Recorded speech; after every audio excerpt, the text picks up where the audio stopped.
El ser humano vive en sociedad, no podemos sobrevivir aisladamente. En todas sociedades se producen conflictos y todas sociedades tratan de encontrar vías para resolver los conflictos o encontrar alguna solución en caso que ya se hayan provocado resultados negativos.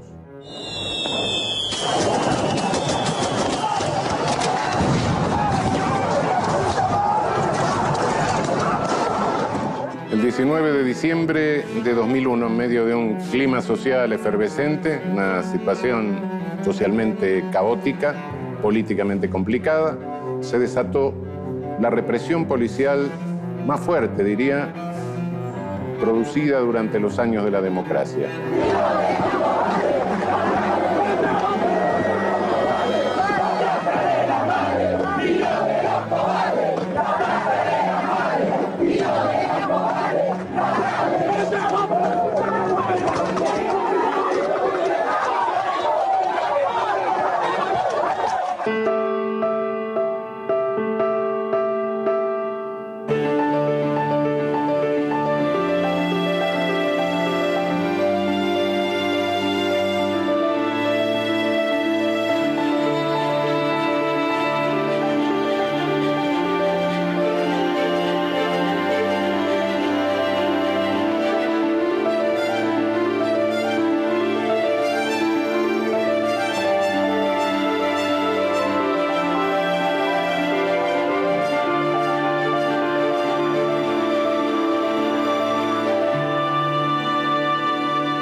En todas las sociedades contemporáneas, bueno, y no tan contemporáneas, se ha ido desarrollando a lo largo de la historia un complejísimo aparato para canalizar venganza.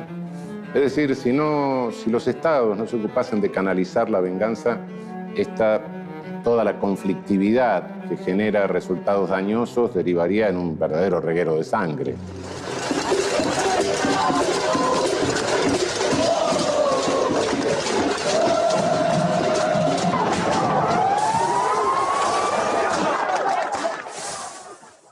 ¿Qué rol cumple cada uno de los protagonistas en esto? ¿Realmente este aparato sirve para hacer justicia? ¿Sirve para pacificar? ¿Sirve para restablecer la paz social en una situación de conflicto? El 19 de diciembre de 2001, en pleno contexto de crisis e incertidumbre, debieron asistir a clase los alumnos de la escuela José Manuel Serrano. Era una escuela de Las Flores, un barrio humilde del sudoeste rosarino que funcionaba además como comedor. Allí trabajaba como auxiliar de cocina Claudio Leprati. Nos juntamos con un montón de gente, o sea, participamos de muchos encuentros, espacios que se dan, ¿no? Y en esos lugares soñamos con un mundo distinto, o sea, como dicen los zapatistas, un mundo donde quepan todos los mundos. En esa época tenía 35 años y se había mudado a un barrio todavía más humilde que Las Flores, Ludueña, para poder colaborar en las tareas de contención social de los adolescentes que vivían allí. Iba y venía en su bicicleta, de un lado para el otro, promoviendo la formación de grupos de niños y jóvenes en las barriadas populares de Rosario. El 19 de diciembre había llegado como siempre en la bicicleta que conducía desde el barrio de Ludueña. Estaba preparando la comida cuando escuchó disparos. En la esquina de España y Caña de Ámbar, a pocos metros de la escuela, miembros del Comando Radioeléctrico de Arroyo Seco se enfrentaban con un grupo de no más de 5 personas. Leprati no lo sabía y decidió subir a la terraza de la escuela para ver qué ocurría. Eran días revueltos, claro, pero subió tranquilo. Sabía que nadie iba a pasarle porque estaba haciendo su trabajo en un comedor de niños. Subió en un momento dado al techo de la escuela con algunos compañeros de trabajo, con un profe de matemáticas y con 2 compañeras de la cocina también, porque se escuchaba, todo el tiempo disparos, una balacera, dice, muy grande, es el testimonio que nos han dejado, ¿no? Y nos permiten reconstruir lo sucedido también. Así que suben con la inquietud de ver qué estaba pasando, ¿no? Y por qué la escuela era blanco, porque en realidad hacía rato que escuchaban disparos contra la escuela directamente. Suben y justo en un momento después de que ellos están arriba del techo, pasa un móvil policial muy fuerte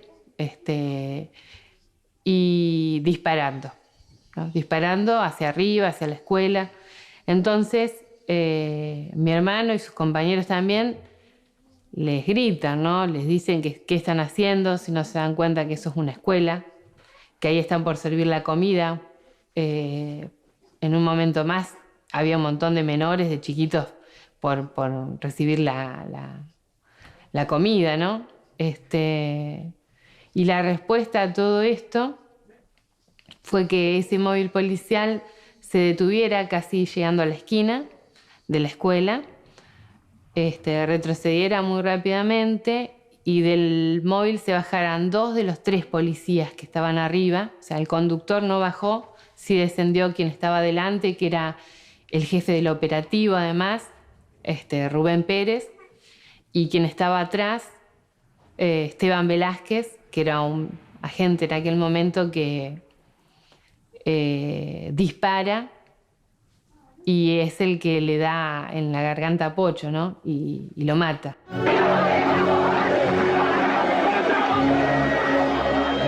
¿Qué pasó en esos días de diciembre o tantas otras veces para que la policía actúe como actuó? ¿Por qué el sistema penal que supuestamente existe para evitar que los impulsos vindicativos de la población acaben en una masacre, termina generando él mismo una masacre?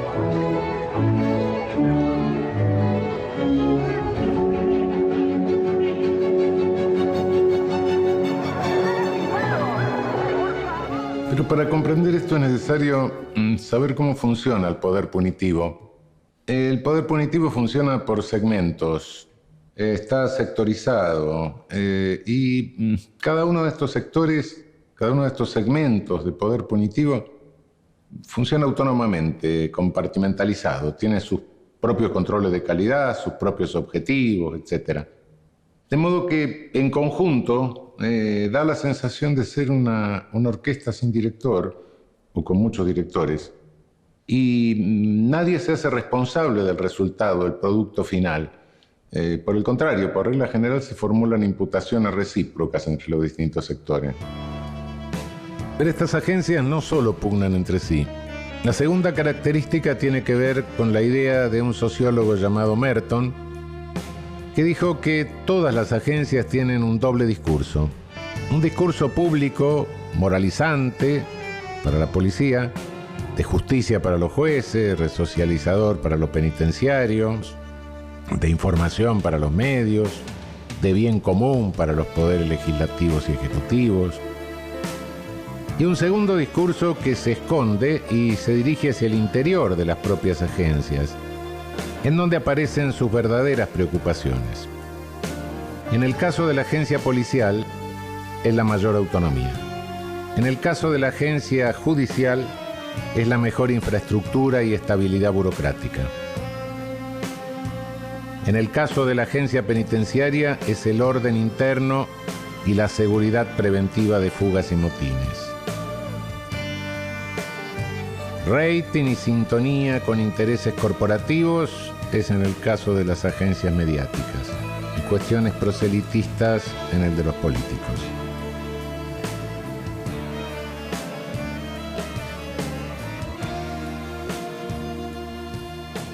¿Cómo funciona todo esto en la práctica?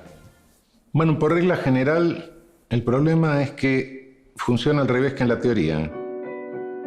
Según el discurso jurídico, los legisladores hacen las leyes, los jueces las interpretan e indican a los policías su accionar, los policías ejecutan las órdenes de los jueces y el sistema penal se encarga de controlar a los delincuentes mientras se reforman. Pero en la práctica casi nada de esto ocurre. Los jueces y los fiscales no salen a buscar delincuentes. Prácticamente todos los candidatos a criminalizados son seleccionados por la policía.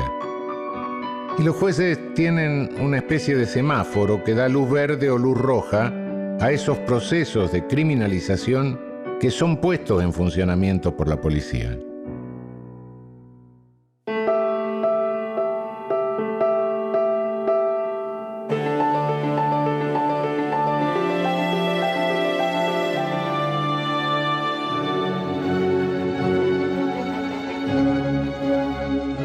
Y Lepratti intentó evitar que el poder punitivo ejercido por la policía se desmadrara, como había ocurrido tantas veces.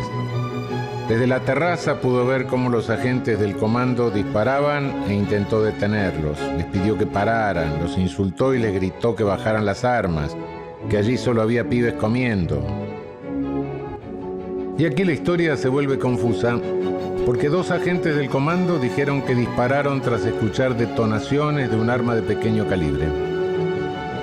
Pero las versiones fueron contradictorias, porque uno dijo que los disparos se produjeron antes de bajarse del patrullero y el otro aseguró que comenzaron cuando se ubicaron detrás del coche. Inmediatamente después de que lo asesinan a Pocho, los policías que estuvieron involucrados en su muerte se dirigen a la comisaría de la que dependían en ese momento, una subcomisaría, y desde allí, desde ellos para arriba, empieza a, de alguna forma, planificarse cómo encubrir eso que fue un asesinato, ¿no? Y lo hacen. Tal es así que al día siguiente, el 20 de diciembre, un día después del asesinato de Pocho, estos policías ingresan una denuncia, por ejemplo, hacia Pocho por resistencia a la autoridad. El juez no le creyó a ninguno de los dos, pero lo que importa en criminología no es la opinión de un juez, sino los hechos. Y ese 19 de diciembre, Lepratti murió por un perdigonazo de plomo que se le incrustó en el cuello, perforándole la tráquea. Pero para entender por qué decimos que el poder punitivo lo ejercen fundamentalmente las agencias policiales, debemos aclarar lo siguiente. Primero, que por agencias policiales no estamos entendiendo el agente de la esquina, sino que estamos entendiendo todas las agencias ejecutivas, incluso servicios secretos de información, etc. En segundo término, la población criminalizada en cualquier país, y por alta que sea, Estados Unidos, etc., siempre es una minoría que en relación a la totalidad de población es casi insignificante. Esto explica lo siguiente: el poder punitivo de significación política, no es el que se ejerce sobre los criminalizados, sobre los pocos criminalizados que pertenecen a clases subalternas, que no tienen poder, etc., sino que el poder punitivo con dimensión política es el que se ejerce sobre los que estamos sueltos, es el poder de vigilancia sobre todos los que integramos la sociedad. Mucho más importante que criminalizar a un ladrón o un psicópata asesino es saber a dónde vamos, con quién hablamos, qué libro leemos, con qué banco operamos, qué compramos, cuánto ganamos, dónde estamos. Toda esta información es material de control y de eventual extorsión. Pero la gente se siente más segura con más controles.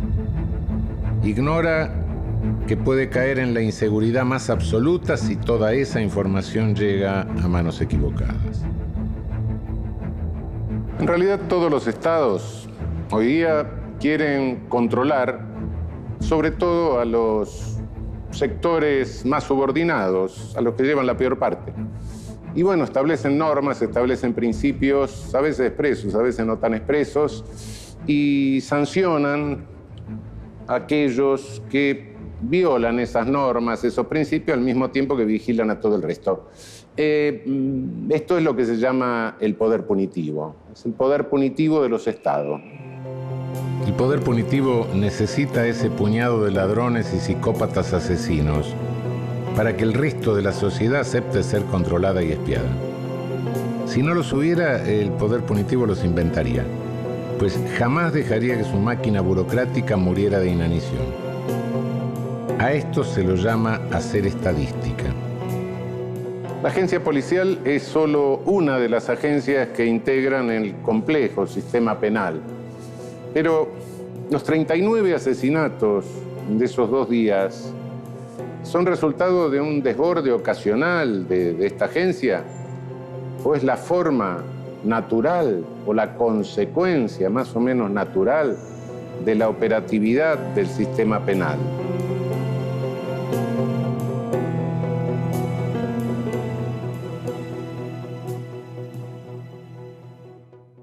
Podría decirse que después de todo este tiempo nadie se ha hecho cargo todavía, ¿no?, de lo que la policía salió a hacer en esas jornadas con absoluta impunidad,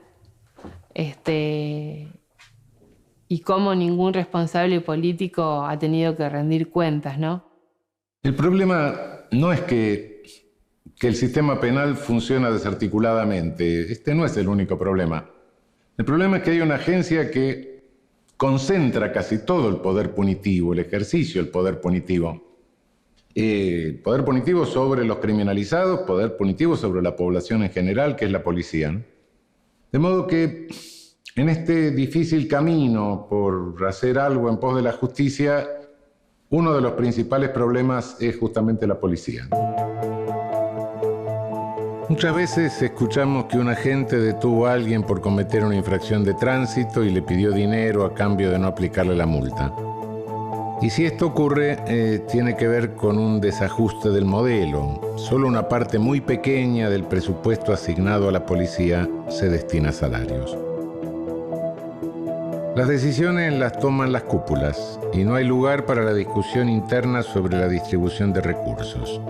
Entonces, la paradoja final es que la Agencia de Prevención del Delito se financia mediante la práctica de algunos delitos.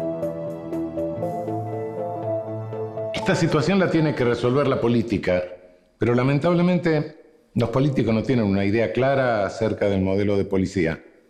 Y esto ha hecho que en nuestra región tengamos modelos que a veces parecen suicidas. Por un lado, tienen que sustentarse participando de alguna medida del delito o cometiéndolo. Y por otro lado, no respetan ni siquiera los derechos humanos del propio personal policial, ¿no? Junto a él, nosotros recordamos a todas las otras víctimas. Acá en Santa Fe tenemos que pensar en jóvenes muy chicos, ¿no? Uno piensa chicos, jóvenes, chicos, ¿cómo es, no? Las edades, 15, 14. Entonces, Ricardo Villalba, Walter Campos, ¿no? Rubén Pereira, que era un joven que tenía una nena chiquitita, asesinado ahí cerca de donde lo mataron a Pocho, pero en la ruta también. Juan Delgado, Graciela Acosta, Graciela Machado, Marcelo Pacini en Santa Fe, en la ciudad de Santa Fe. Yanina García, que era una joven de 18 años, tenía una nenita de 2 en ese momento. Bueno, por todos ellos seguimos reclamando justicia, ¿no? Este tipo de historia no nos es ajena. Desde la vuelta de la democracia hemos leído y visto en los medios algunos miles de casos de gatillo fácil. Y siempre nos llenamos de ira contra los asesinos en particular, sin entender que es el sistema penal el que genera este tipo de policía. Es muy importante destacar que por más que cada agencia del sistema penal funcione en forma aislada, intentando llevar agua para su propio molino, y que por más que el mecanismo de funcionamiento del sistema penal esté subvertido, otorgando casi la totalidad del poder a una de sus agencias, y que justamente esta agencia esté deteriorada por definición, con todas las consecuencias que eso trae que ya hemos visto, no se trata aquí de una conspiración. Estos desajustes del sistema penal no responden a un genio maligno que opera secretamente desde su guarida. Simplemente son desajustes que ocurren y que nadie detiene porque responden a los intereses de algunos sectores. La consecuencia más brutal del ejercicio del poder punitivo, sin duda, que son las masacres. Y bueno, frente al riesgo de desborde del poder punitivo que desemboque en masacre, la solución preventiva es oponerle un poder jurídico de contención.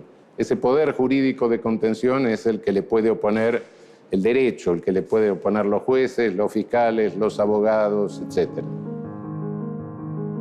El sistema penal, que en teoría es Bueno, la herramienta estatal para evitar que los impulsos de venganza de los ciudadanos acaben en masacres es hoy en día la herramienta de la que se valen los estados justamente para perpetrarlas. La tarea más urgente, la tarea primordial a cumplir en el sistema penal sería la reformulación, repensar los modelos policiales primariamente, reforzar la contención jurídica por otro lado y de esta manera reordenar el funcionamiento de este aparato, de este sistema penal, de este conjunto de agencias que funcionan un tanto desordenadamente, que parecen una orquesta sin director, como lo dije en algún momento. Creo que esta es la función básica, porque es la función de prevención de masacres.